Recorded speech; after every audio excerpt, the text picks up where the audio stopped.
Okay, just wait a couple of minutes and see if we can pick up some more people.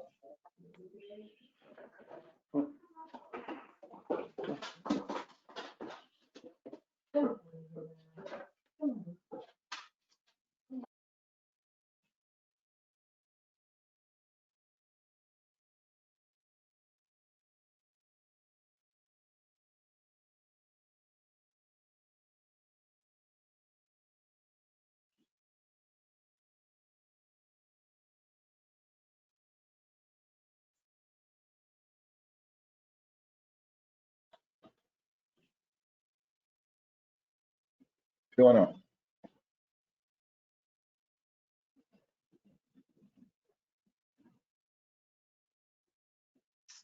Okay, so I think we'll just get started at that. Hello, my name is Alexander Perry. I am an agricultural consultant based out of the SAC office here at Auchencrew in Ayrshire. And I'm joined this evening by my colleagues, Robert Ramsey and Seamus Murphy, along with our guest speakers for this evening, Ian Davidson and William Stevenson of Auchenflower Farm.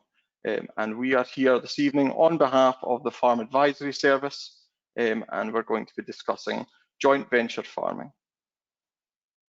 So tonight's meeting will run for about an hour, aiming to finish up round about 9 o'clock, depending on questions.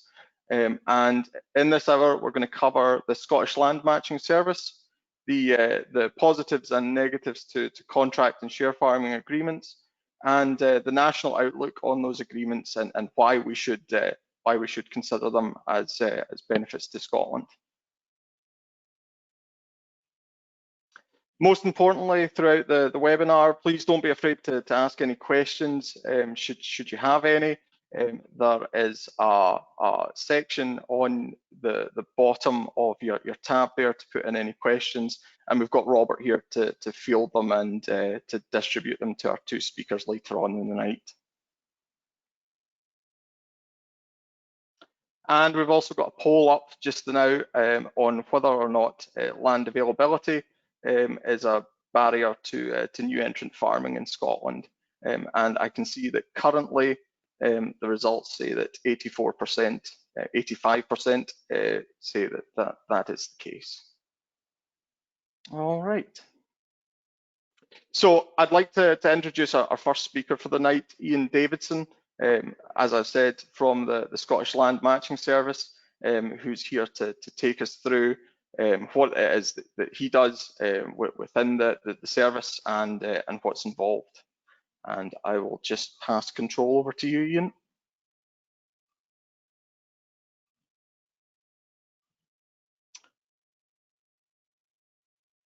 Okay. Oh, you're. Oh, okay. Thank you. Thank you, Alex, and good evening, everybody. I'm going to give you an insight into the Land Matching Service, how it came about, how it works, and some of the options, pitfalls, and positives I've encountered since this started.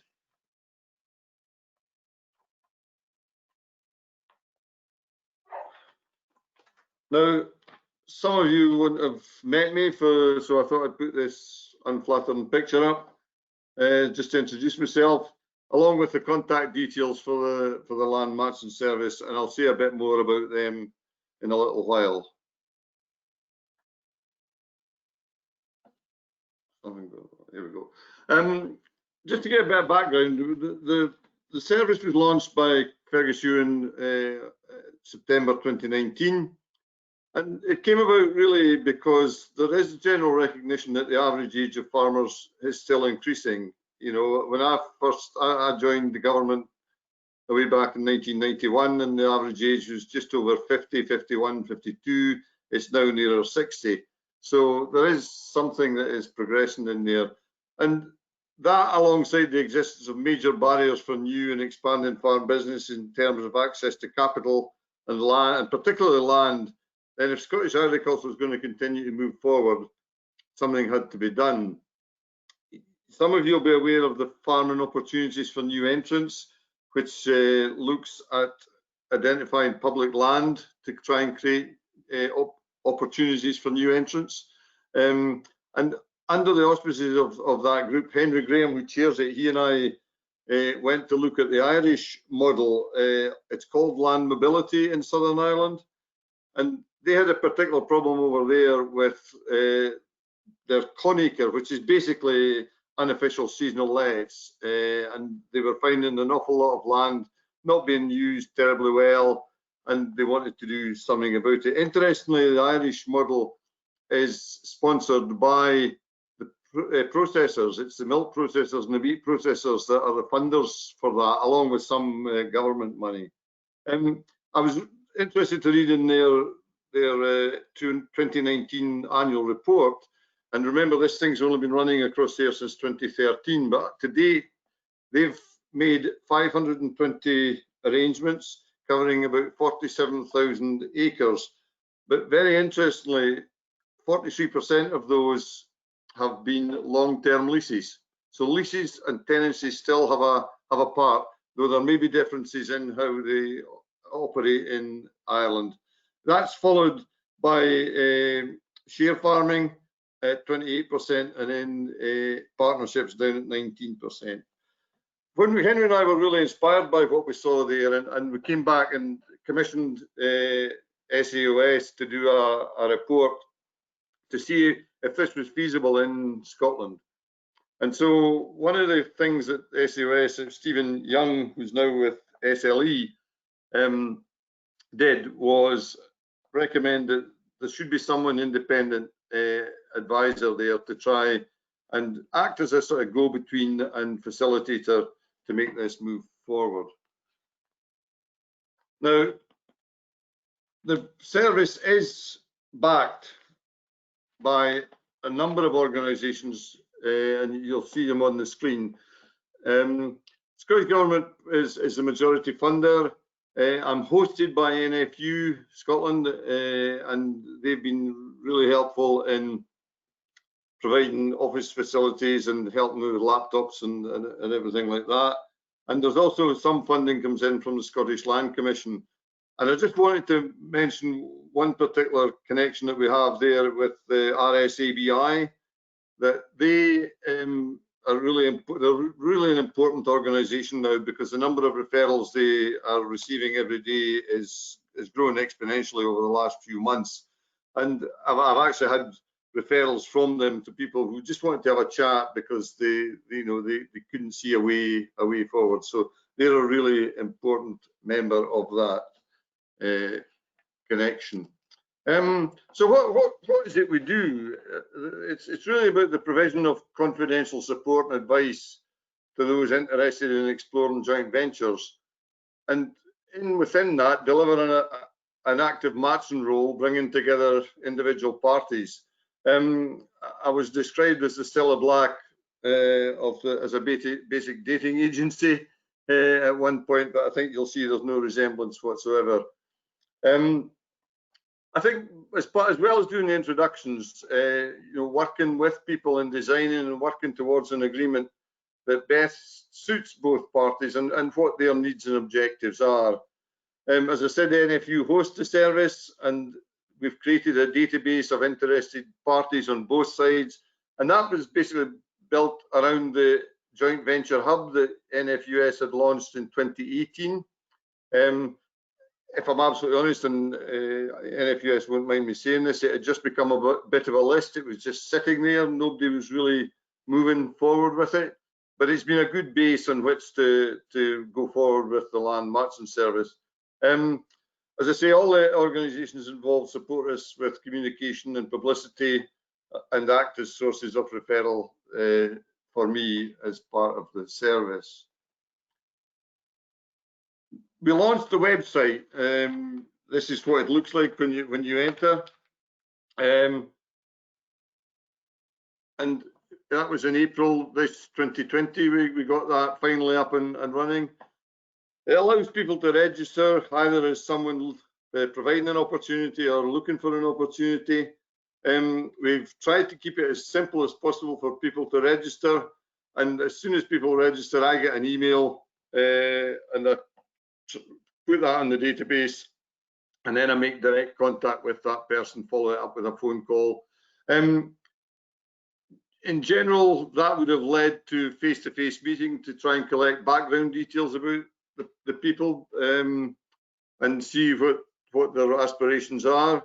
And of course, the current restrictions have meant that much of that for the last 3-4 months has been done by phone or on Skype. I've had a couple of Skype meetings as well. Once that discussion has taken place, then on the website there are 2 tabs, one for those looking for opportunities and one for those offering. And basically what I do is write a very basic précis of my conversation with that person, keeping it completely anonymous. We've got to be wary of you know, the data protection rules, so we keep that anonymous. If people pick up on that, they contact me and we get into more discussion about it. I've also made big use of Twitter, and there's a Twitter tab on the website as well, and that's been very useful in you know, if there's been one that's been a bit sticky, just sort of re-advertising it and getting it out there, and you know, making connections as well. Since the launch, on the basis that we had about 50 registrations with the old from the base it had come from, that had gone up to about 70 by the time we launched the website, and we're now nearly 130. I've said 50 there, but we're nearly 130 people who've registered with the service. So what's the sort of target clients that we're trying to get? This is where I've got to be very careful. I say late career farmers. I never say old farmers, because that would be rude, and we're not like that. So we say late career farmers, but people thinking about succession, planning to wind down from some of the practical aspects of running the farm, or to try and pass on an experience to a new generation. You know, amazing the number of people out there that have no successors, or they have successors who really don't want to farm themselves. You might have new landowners, you know, who want to see their land used practically, but they don't want to farm themselves. They're either not able to, or they don't want to. Or we might have an active farmer who looks to diversify their business without the risks and complexities involved in establishing and running a different enterprise or business at the same time. And I've been trying to make a lot of contact with estates, owners or managers. It says here we've identified a gap in their estate system, and I started off in February trying to set up a series of meetings with estates throughout the country, just to introduce the service and have a chat with them and say, look, if you're thinking about doing anything, you know, keep us in mind, and you know, there are different options available out there. And lastly, the sort of landowning trusts or charities who are looking to find more cost-effective ways to achieve their objectives.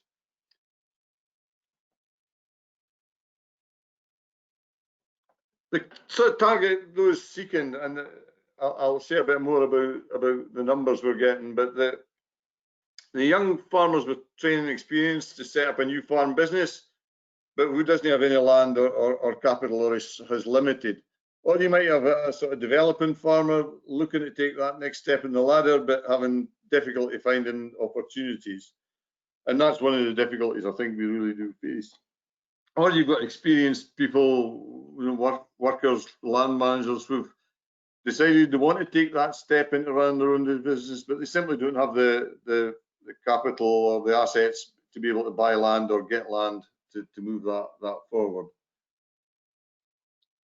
So the types of agreements we're sort of looking at, there's obviously contract farming, and I'm sure Willie will be saying a bit more about that sort of thing. But the key thing for the contract farming is that, you know, the landowner or the person, if particularly in this under this current subsidy regime, it's important that they're still seen to be the farmer.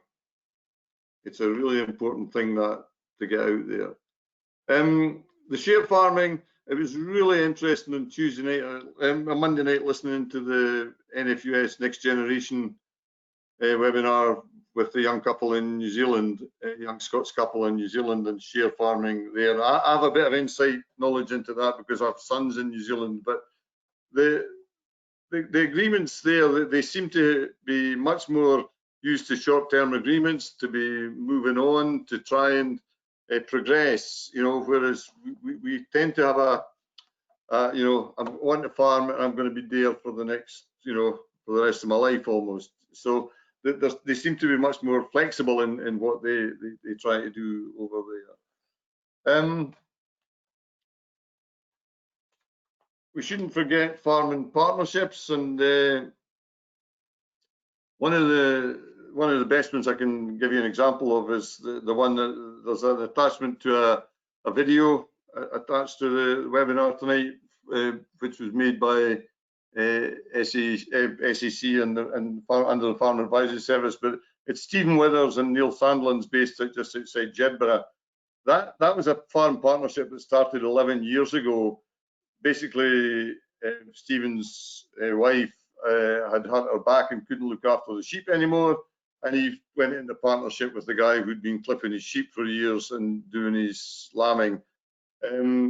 That business has developed from starting off with 600 ewes. It now runs 1900 ewes, and they bought an extra 200 acres of land. Basically, Stephen had the wherewithal to borrow to buy that land, but it was largely due to the success of that partnership in moving forward, because young Neil would tell you that when he started 11 years ago, he basically came with his hands and hard work. So it can be done. It's a really good example of what can be done. In fact, Stephen was one of the first people I spoke to when this set off, and he is in the process of doing exactly the same thing on his cattle enterprise, and started off with someone just there in January. So it'll be interesting to see how that develops. And I've put tenancies in there because, you know, I think unfortunately the days of the secure tenancies are, you know, if you're in one, yeah, great, but the chances of one becoming available are becoming slimmer all the time. There's still a short limited duration tenancy, and that has, you know, it has a place. I think we've still to see the effects of the modern limited duration tenancy, which has only come into effect in 2017. The one good thing about it is it's less prescriptive than the 91 Act tenancies, and it is also intended to provide a route. But to be honest, I don't think we've cracked the next step for new entrants yet. I think that's one of our big challenges going forward.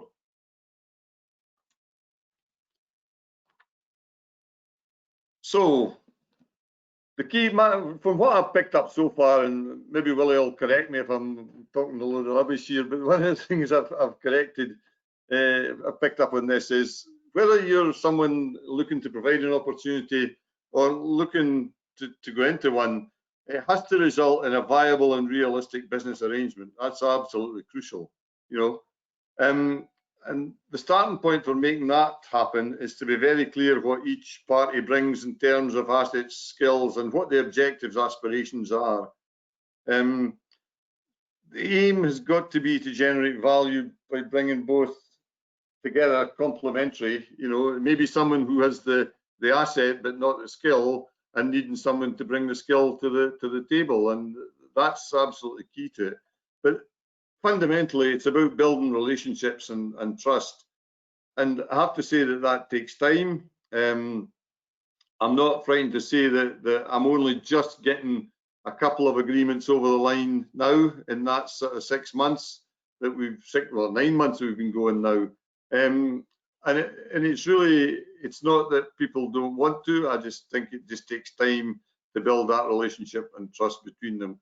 And crucial within that is good communication. Communication is one of the key things to that. And I was always struck by someone saying that they should schedule regular meetings. You know, if you let problems fester, then it becomes all the more difficult to resolve in the end. So don't be frightened to speak to each other and keep that communication going. flexibility from both parties. You know, if setting up a joint venture and someone goes in with a complete mindset about what they want to do and not take account of the views of the other person, then I'm sorry, but that joint venture is not going to last very long. You know, it has to be flexibility from both parties. And finally on that, make sure that in any agreement that's entered into, there's an absolutely clear exit strategy, because nobody knows what's round the corner. If anything could happen to anybody, and really making sure it's set down so that if anything happens, everybody knows exactly where they stand, if that agreement is to come to an end or whether it's to carry on. It was interesting when we saw the example in Southern Ireland. The gentleman we went to see, he was 80 and he had given up milking his cows about 6-7 years previous to our visit, and let the farm out all his grass parks. He had 4 children, all of whom were professionals in Dublin and didn't want to farm. But he didn't like his farm being let out as grass parks. He wanted to see cows milked on it. So eventually he contacted their matching service, and he matched up with a young chap who was struggling on 40 acres about 10 miles down the road. I think the only thing that the older gentleman put in was he upgraded the milking parlour, and it was by no means fancy. But they're now milking 185 cows. All the young stock are kept at this other chap's 40 acres, make silage. And to say that that chap at 80 had a real spark in his eye and a real interest back in his business again, it was quite inspirational to see. So it can work. But the key thing about this was that the exit strategy in that was, if anything happened to that gentleman, his 4 children were all signed up to that agreement, carrying on to the end of, I think it was a 10-year agreement initially, and they were all committed to that. So it's important that everybody that's involved is included in that. And finally, maybe going a little bit over, Alex, but finally, there are a lot of agreements already in place, you know, and a lot of that comes from, you know, local contacts, knowledge, people knowing, next door neighbour, taking on. I keep saying to some of the people who come to me looking for opportunities, I cannot magic up the farm next door overnight, but you'd be surprised at how many of these agreements are already happening, you know, without any intervention or any input from people like me. There are far more people out there looking for opportunities than there are offering opportunities at the moment. That's a real challenge I've got, and I'm really keen to encourage more opportunities to come forward. And if they do anything tonight, I'd just make a plea that if anybody's sitting there thinking, yeah, well, you know, I don't want to think about the future, but I maybe should, then happy to speak to them and have a confidential discussion with them. It costs nothing to talk. And it's you know, not every introduction that is made will lead to an agreement. The emphasis has to be in a strong relationship being built. And I was actually looking at the Irish report again, and their number of introductions to number of final agreements is only running about 49%. So, you know, you can introduce people, you think that, yeah, that would work together, but it doesn't always come out. And lastly, as I said, you know, anybody who is even thinking about it or has gone through a period just now where they think, gosh, this is I'm not enjoying this, you know, pick up the phone and give me a call, and I'm very happy to have a chat. I was always taken with a very good friend of mine who farmed not far away from where I live. All of a sudden, he just sold up his farm about, oh, it must be 10 years ago now. And it was a one lambing time when the sun was shining. It was absolutely fantastic. And he said he was out in the hill one day and he said to himself, you know, it's never going to get any better than this. I'm putting the farm in the market. So, you know, it's about the timing is key to everything. So thank you very much for listening. I hope it gives you an insight into what we can do. And as I said, you know, the contact details are up on the line. If you want to get in touch with me, I'm more than happy to chat to anybody. Thank you very much.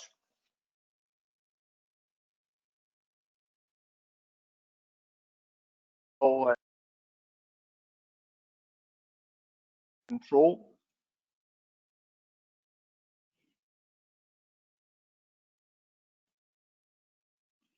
Okay. Is there any burning questions there, Robert, that we're looking to get answered? No, I think we'll take. There's a few good questions here, but we'll take questions at the end. I think we'll just run into Willie just now, and then have a wee panel at the end. That's the plan. That's absolutely fine. Please keep questions coming. I'm happy to field them at this end. So if you've got any, just use the question panel on your right-hand side. Definitely. Thank you very much. Okay, and there's a copy of the link to the video case study that Ian was talking about. You will be able to find that on the fas.scot website, but alternatively, you'll have it here. Okay. So, William, can you give us a kind of overview of what's going on at Auchenflower and the contract agreements that you've got for Kilkissock and Hunterston? Yep. That's me unmuted, is it? Right, good evening, and thanks for listening tonight. Basically, I'll just run through both contract farming agreements and give you a brief description, and if there's anything you need to ask, just ask at the end. So, we've got two contract farming agreements. Kilkissock, which is a neighbouring farm owned by John Scott, who's an MSP. John gave up farming it himself when he became an MSP, put a farm manager in, and that didn't really work out, so he decided to put it up for contract farming.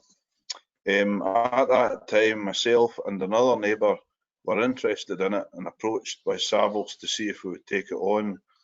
So both of us put in a bid for it, and well, thankfully we were the successful bid at the time and managed to acquire it. That was in 2006. So basically, Kilkissock itself is a 1,500 acre hill farm, 800 acres of proper heather hill, rises to about 1,400 feet, and there are 350 acres of green hill ground and 200 acres of field ground. The rest's just woodland and rough grazing. The stock that's on Kilkissock is 80 Aberdeen Angus cross cows. They're put to a Charlie Bull. We put all our own cows at home to Charlie Bulls as well. So we were acquainted with that type of stock when we took it on. The sheep side of things, there's 700 ewes in total, 400 of which are mules and Texel cross mules, and about 300 blackies. 200 of these are kept pure, and the rest are crossed with the blue-faced Leicester. So when we took it on in 2006, it was a 3-year agreement we took on to start with. It was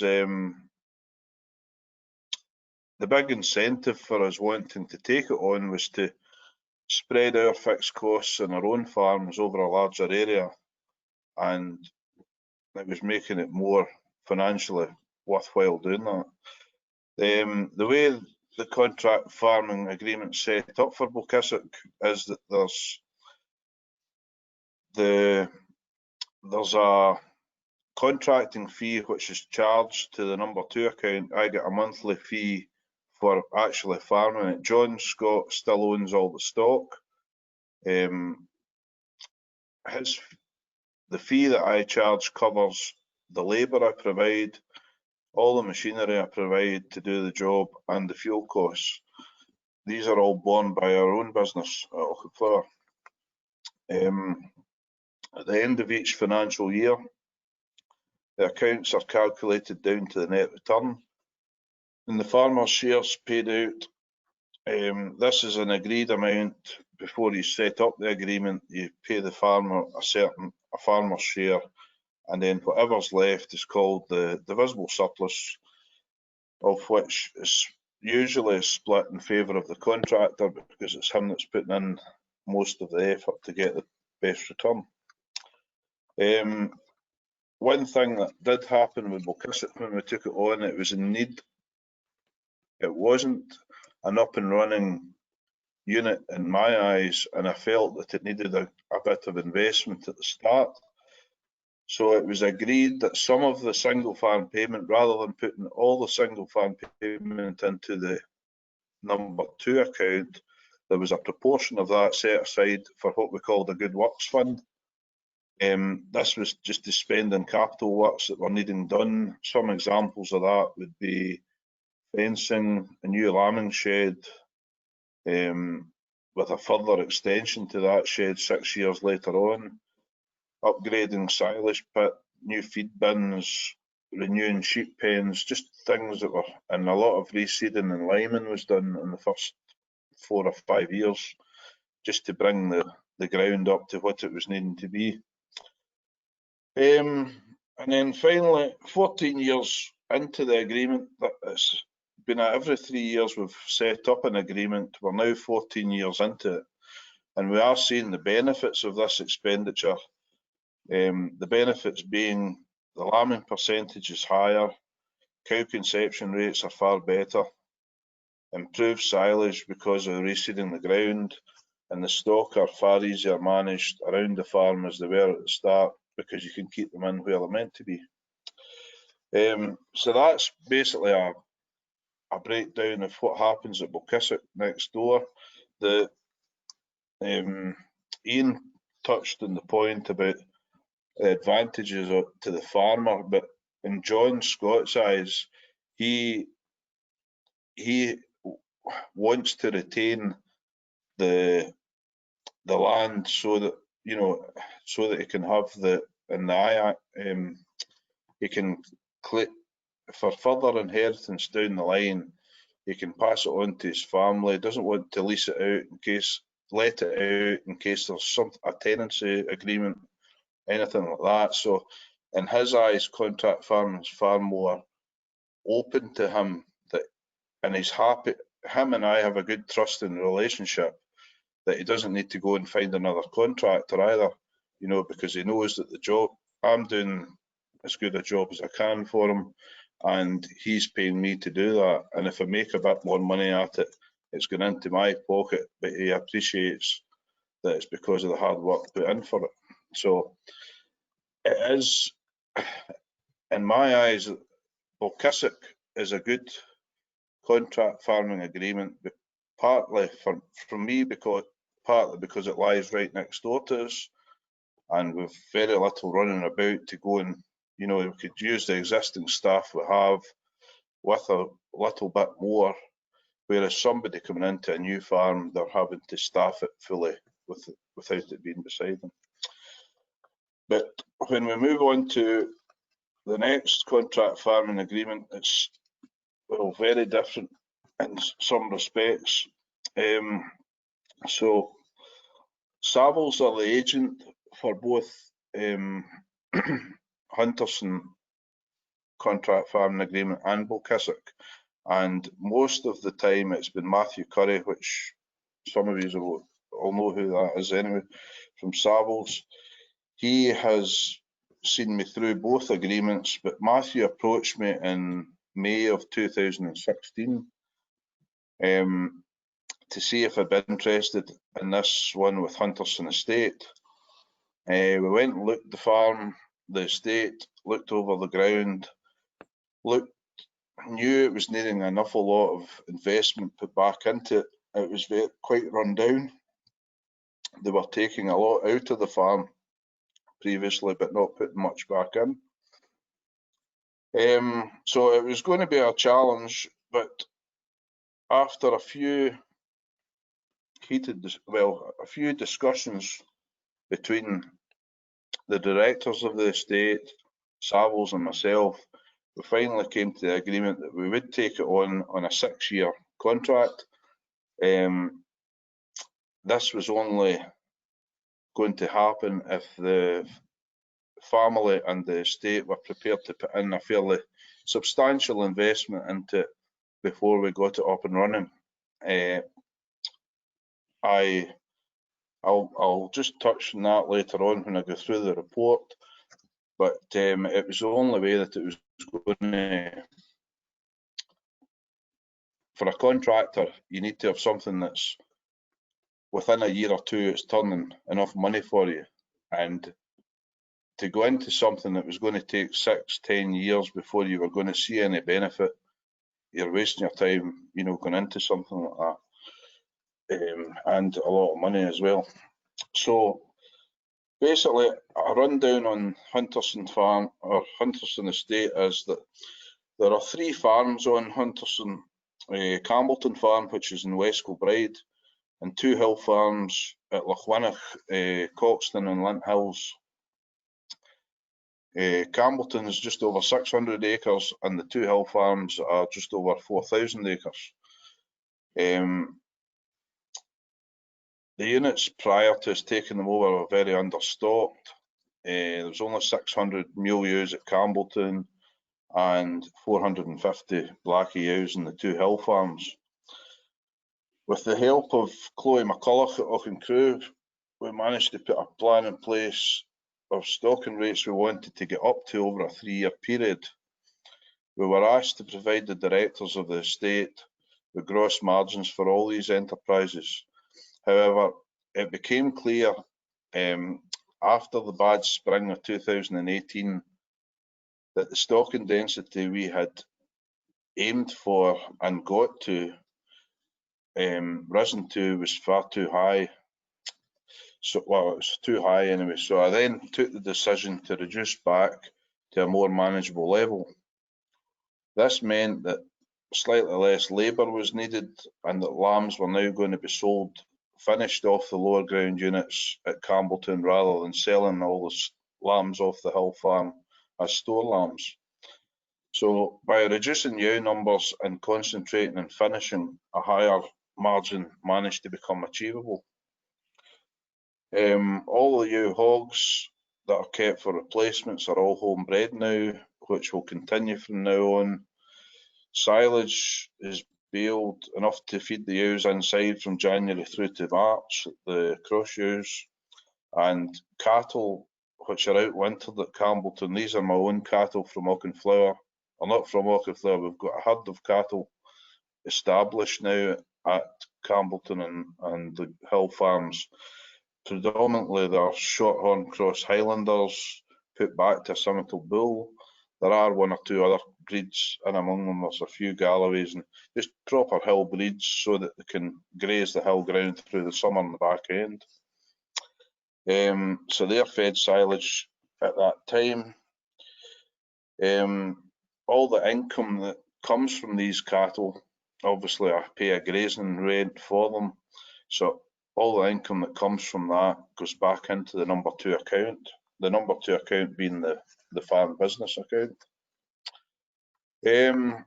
One of the main differences between the 2 agreements is that when this agreement was offered to me, it was only offered to me on the basis that I would take over the sheep, the breeding stock myself, and lease it back to the estate. Part of the reason for that was to create capital to reinvest in the farm, and it was the only way it was going to work, by putting money back into the farm. So it was fairly, taking on this stock did have its disadvantages. So this is one of the pitfalls that I found when we took it on. The hire charge, when you're hiring the stock back, it's worked out by taking the average value of the cast and draft ewes from the cost of bringing the ewe lambs into the flock. So the difference is a depreciation charge for the life of the ewe. But you have to take mortality into account as well. Now, when you're taking on somebody else's stock, you're maybe thinking that things are going to be the same as your own stock, and health problems won't be an issue, but it's became evident that you have to budget far more for higher mortality rates than just because of the health status of the ewes. We found a few problems in the ewes, and we're not at the stage where the ewes are as healthy as I would like, but they are a lot better than they were when we took them on.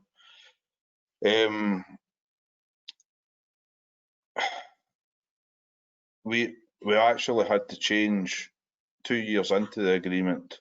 We had to change some of the higher charges, which was just agreeable between Savills, the directors and myself, because it just wasn't going to work with the way we had it set up to begin with.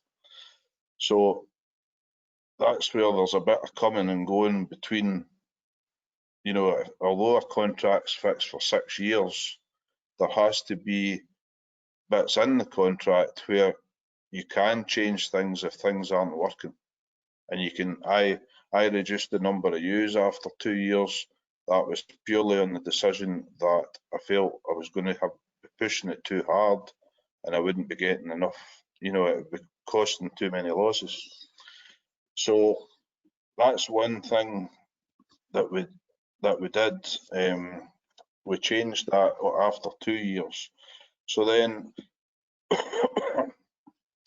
another part of the agreement at the start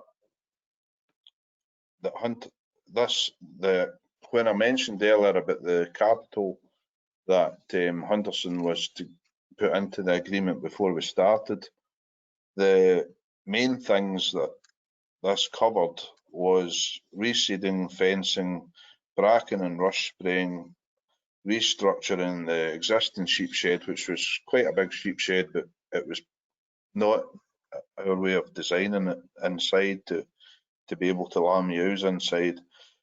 A couple of new feed bins and 2 new sheep handling systems in the hill units and a brand new shed at Campbellton for extra capacity.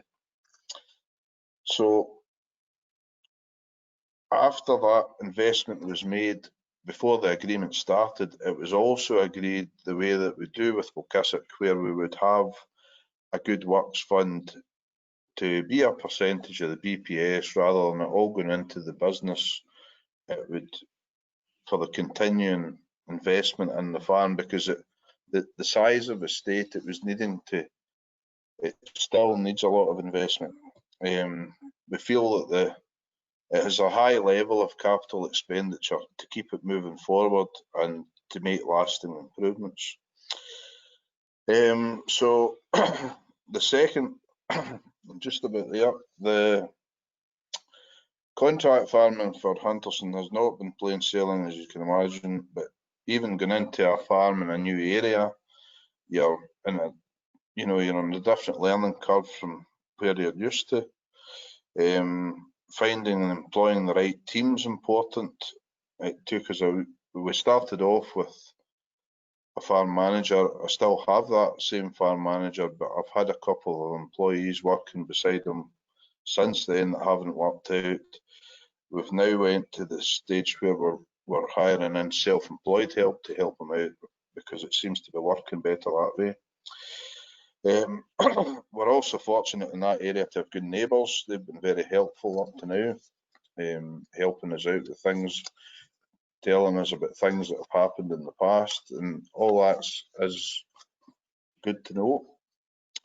The other person that we've a good working relationship with is Matthew Curry and the team at Savills, and that's probably because you're able to discuss with someone who they understand the same language about farming, about turning money, about farming stock, the health of stock, all these things.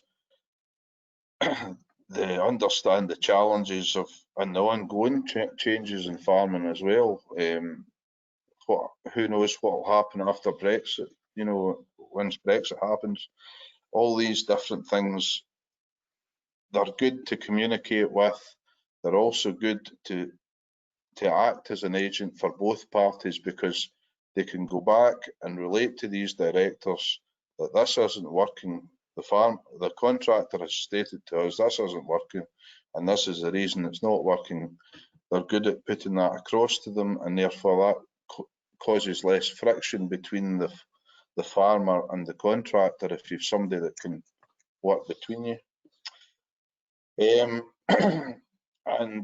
basically, the only other thing I would say both agreements is that the three parties, the farmer, the contractor and the agent, although trust is a thing that you build up, you have to have a certain level of trust in them to start with, and as time goes on it should be building up. If it's not building up, there's something wrong and it's not going to work, it's not going to continue.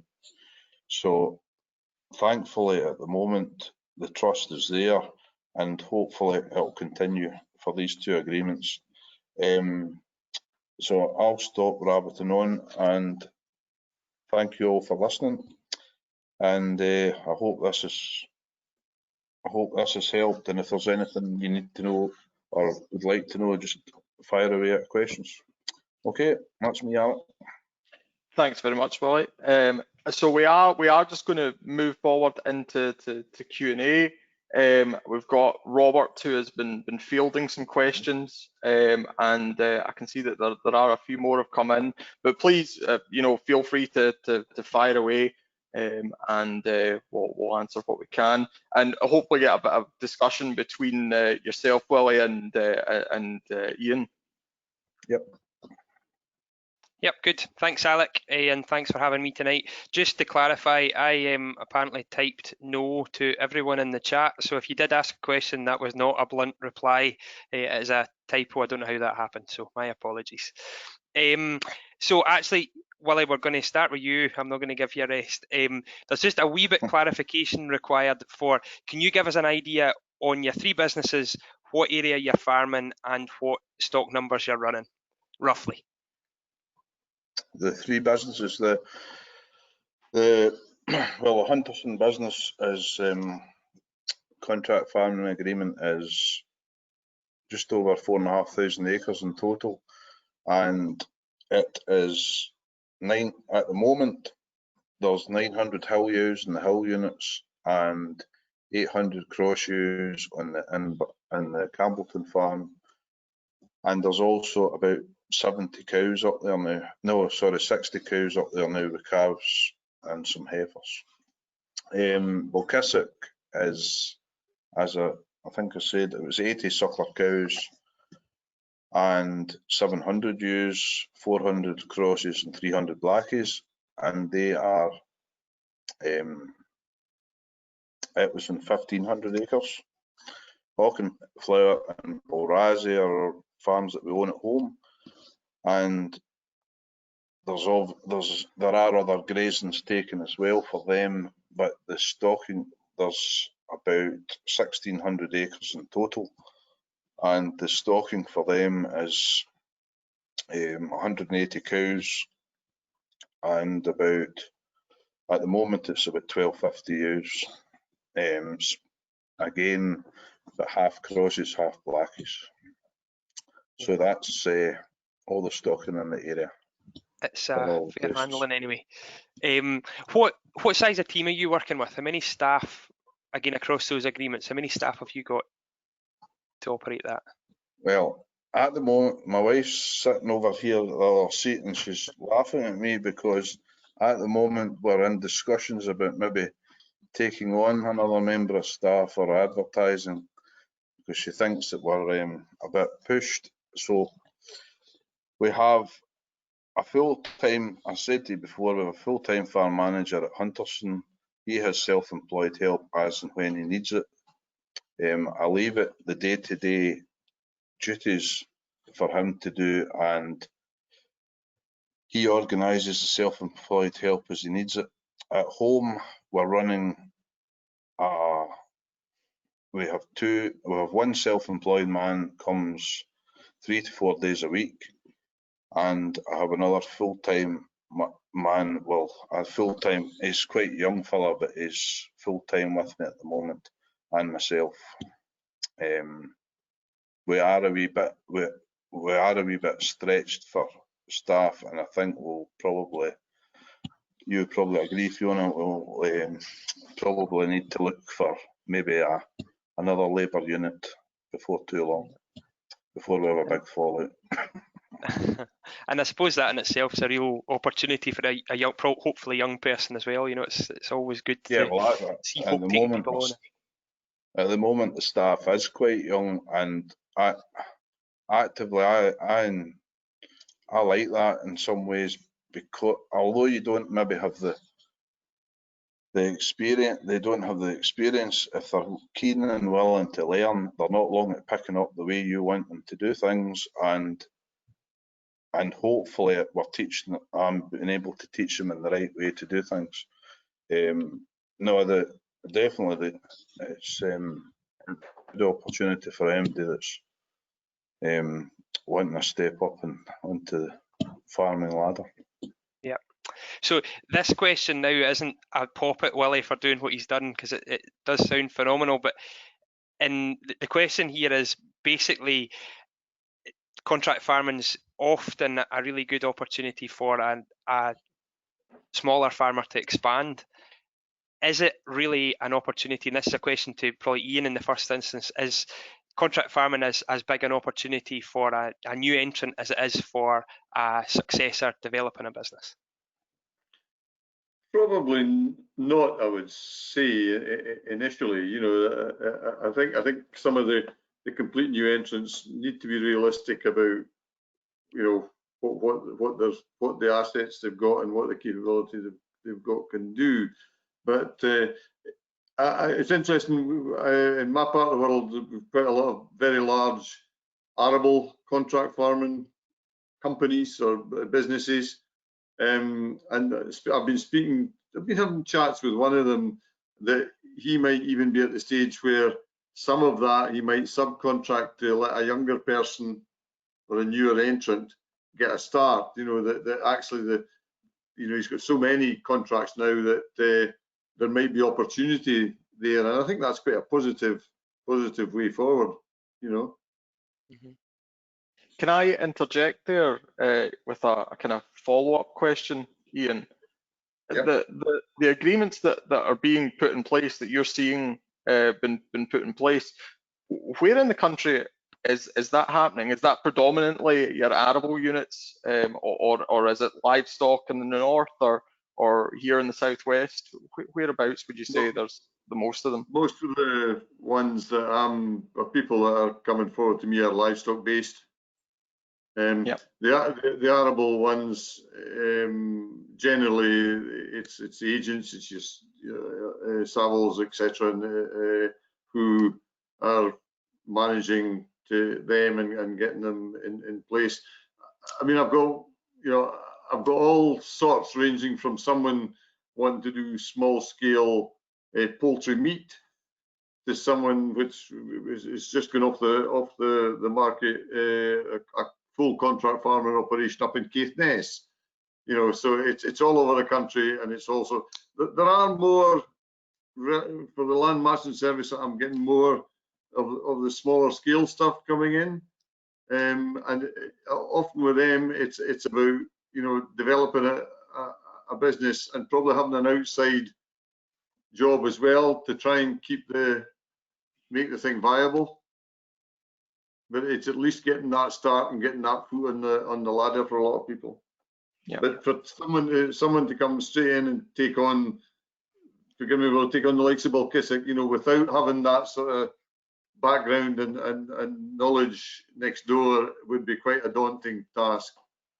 Yeah. It would, but I mean, at that time in 2006, John Scott was looking for somebody to take the whole worry off his shoulders about the farm. Yeah. And I don't think by bringing in a new entrant at that time that would have done that. That would have maybe created more work. But I can see where new entrants is a good opportunity for them to get a start. It's just whether the farmer, the owner of the farm, is able to put that, you know, has that, not so much trust in the young person, it's more whether he would be able to, at the end of the day, it's his farm. He's got to see it as a business, and if it's not, it's hard to, I know it's really, it's really hard for young people to get on the farming ladder as far as farming their own ground's concerned.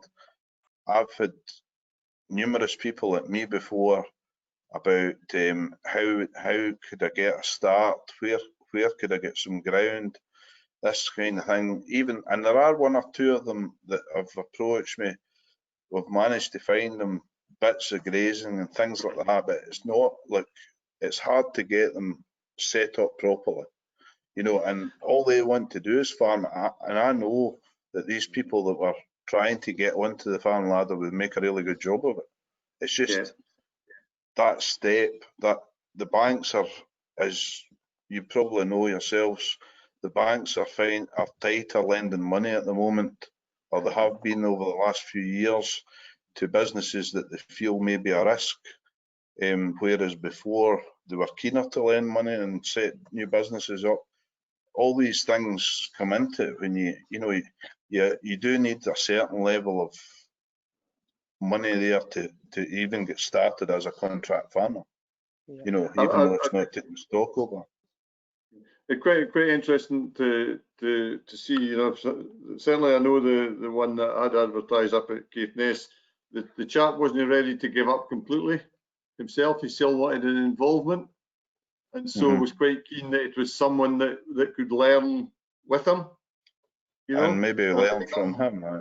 Yeah, and I think that's maybe where the new entrant in the sort of contract farming model would score. You know, if someone was maybe just looking to take a bit more of a back seat, maybe take some of the physical and maybe share the mental burden, if you like, and that I think was going to be working quite well. So I do think there is an opportunity, but certainly for some of the bigger scale stuff, it's quite daunting.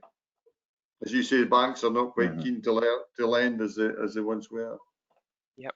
I'm just conscious of time, and there's a lot of good questions on here, so if we can keep the next few, if we can keep to maybe slightly briefer answers, if we could, that would be good. Although very good discussion.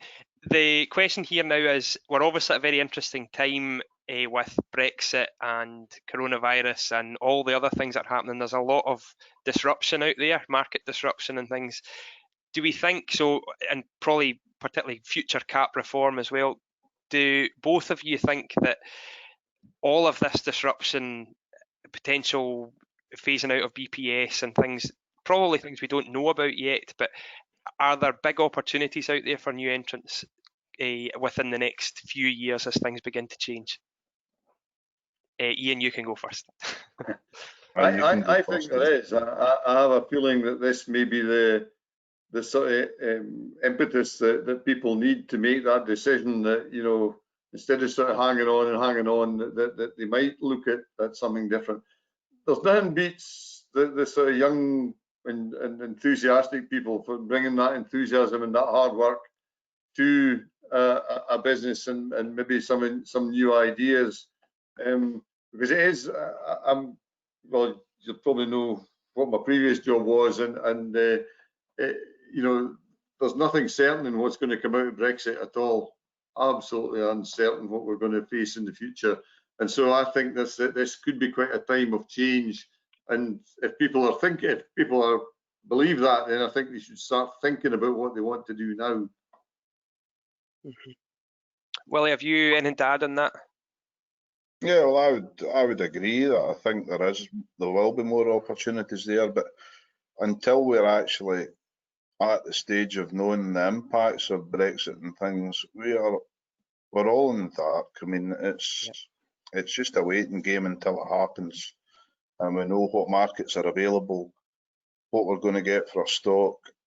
It might put folk off wanting to come in. You know, it might go the other way, and people might be discouraged from coming in because of the way things will be.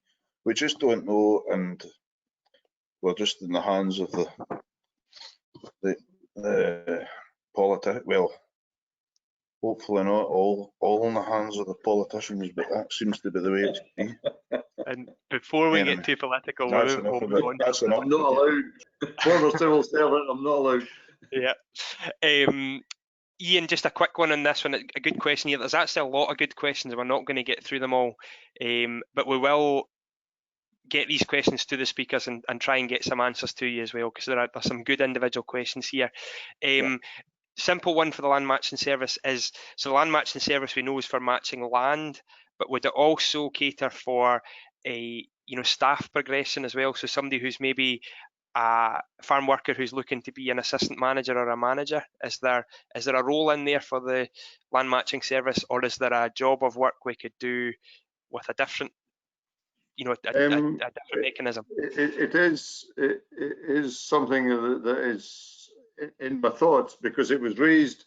I spoke at the Argyll and Bute NFU AGM way back in January, and John Semple said to me, look, we're talking about people, new entrants coming in and being, contract farming, whatever they get into. Don't forget farm managership. There are roles out there, and so that's. I've met a couple of young guys who I don't think are quite ready to take that sort of business step because of the asset they've got, but they would make damn good farm managers, and I think it's a career path that people shouldn't shy away from. Yep, excellent. And just what Willie was saying about employment and opportunities within businesses like that, there's a heap of opportunities out there for young people and older people too as well, I suppose. So it's good. I'm conscious of time. I'm conscious of a participants' time particularly. Just on a final question, I was going to ask, very general final question is, what one piece of advice would you give to somebody who was looking at or basically looking at a contract farming opportunity? What one piece of advice would you give them? Do you want me to go first? Well, you went second the last time. My piece of advice would be, whatever you do, make sure that when you're calculating what your fee should be, make sure everything's included and a wee bit more, because you always need that wee bit more to make it, to cover it all, because there will be things in there that you don't think at the start, and it always happened. It happened with both of my contracting agreements. The first one we did a bid for, so we were trying to be quite controlled about how much we were needing for it, and we found after a year or two, no, this isn't not, needs to be included as well. I'm not going to go into what it was, but make sure everything that you think, and then a little bit more, and you should be okay. At the end of the day, if you're contract farming, you're farming to cover your costs, and you're also farming to make a profit along with the farmer, and that profit is really the bonus you're getting for doing the job. So that's that would be my advice. And that all goes back to what Ian was talking about with communication and flexibility, and having that dialogue with people, being able to alter things down the line. Yeah. Ian, have you anything to add? I would say that the one thing you've touched on is flexibility, but also know what your objectives are when you're going in. Don't just think, oh, it sounds like a good idea. Know what you're trying to achieve on both sides, because otherwise, it doesn't get off to the start it should. And what Willie described really well, the sort of flexibility of being able to change. The contract is set out, but actually having that flexibility to be able to make a change which improves it, then good communication, really, really important. Yeah. There is also, you touched on something earlier on, but there is exiting a contract. It stipulates in both our contracts, once the lawyer has looked at everything legally, that if there is a reason, a major reason for disruption, and albeit it could be price of land drops, collapses for some reason or something like that, you do not have to continue the contract to the term, but you have to give about 3 months notice in both of them to say that you want to come out of the contract or you want to adjust it. But that's only that legally has to be put into the contract that you're signing up to. Something like that has to be in, so that you're not tied into something that you know you're going to lose money at for 2 or 3 years. Yep. So it's in as well. Good. Well, that was hopefully a very good discussion and got to expand on some points there. As I say, there are a lot of good questions came in there. Some of them are very focused, and we will try and deal with these questions in due course. The other thing worth doing for some of these questions as well is highlighting there's a lot of good resources on the FAS website available to help with contract farming and joint ventures as well. There's also a really good podcast on the Scottish Land Matching Service starring Ian Davidson again, so it's there on the website as well. So there's a lot of good stuff out there, and as always, if you've got any questions, you know where we are as well. So over to you, Alec. Thanks very much, Robert. That's a really nice little discussion there. So thank you to both of our speakers tonight, and cheers, Robert, for helping us out, and Seamus in the background making things run smooth for us. I'd just like to thank you all for joining in and participating and giving us your questions. I think it's been a really good discussion. Obviously, as Robert said, we didn't get to all of the questions, but over the next few days, we'll make sure to get answers out to those that have been asked. As a final request, I would just ask that over the next day, you will be sent out event evaluation forms just to feed back to the Scottish Government. Obviously, your continued support and feedback is really important, particularly if we want to keep things like this going. So yes, please don't bypass the email when you see it. It would be much appreciated. And as a kind of final thought here, obviously this is episode 3 in an ongoing series, a new start. So just please remember that the next webinar is this time next week, and you can see it on the screen there with Charlie Walker. But thanks very much, and all the best. Thank you. Thank you, Alec. Cheers. Thank you. Thanks. Yes.